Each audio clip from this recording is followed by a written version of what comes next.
Ever since Melania Trump wore that "I really don't care" jacket on her way to say she cared about the kids torn apart from their parents at the border, there's been wild speculation about what on earth she was up to. Does she care or not? Or was it all just choreographed to distract from the real tragedies for those families?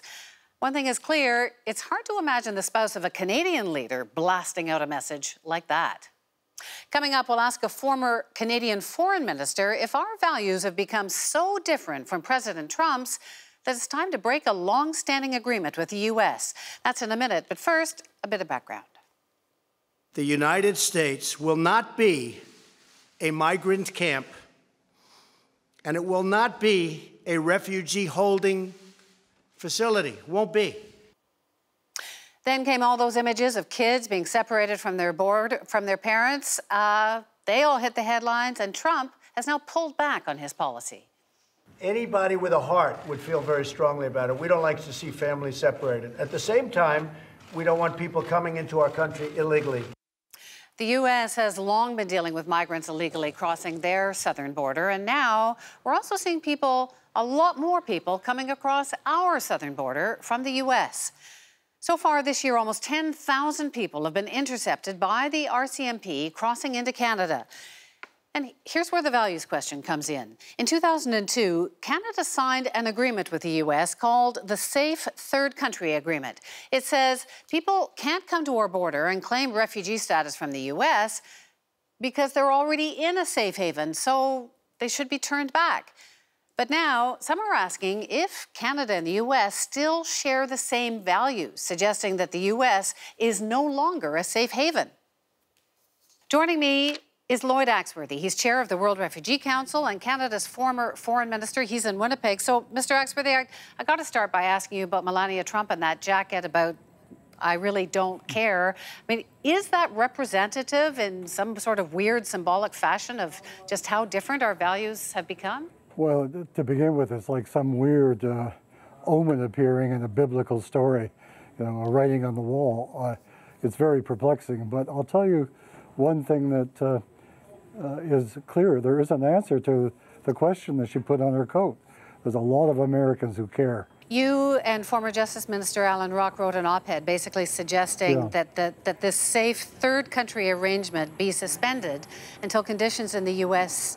change. Are you saying suspend that agreement until Trump is no longer president?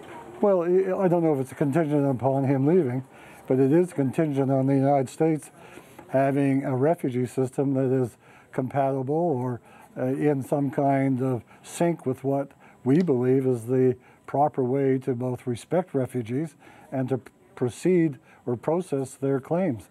You know, what's happened, I guess, has really changed the whole tenor of what's going on is, number one, they have now declared a zero tolerance, meaning even if you're coming across the border with a legitimate claim because you're escaping of violence in Honduras, you're going to be arrested. And secondly, there is that question that the Attorney General said they will no longer accept domestic violence or cruelty or violation as a proper criteria for a claim. Those run counter to the whole basic letter of the law and spirit of the Refugee Convention. And I don't think Canada can be complicit in that. So are you saying that the U.S. under Donald Trump is no longer a safe haven? It's no longer safe. I mean, that's the problem I think we face, is that there can be no confidence that somebody applying here, if sent back, is going to receive a fair adjudication or fair treatment or not end up being incarcerated in what are almost quasi-prison conditions.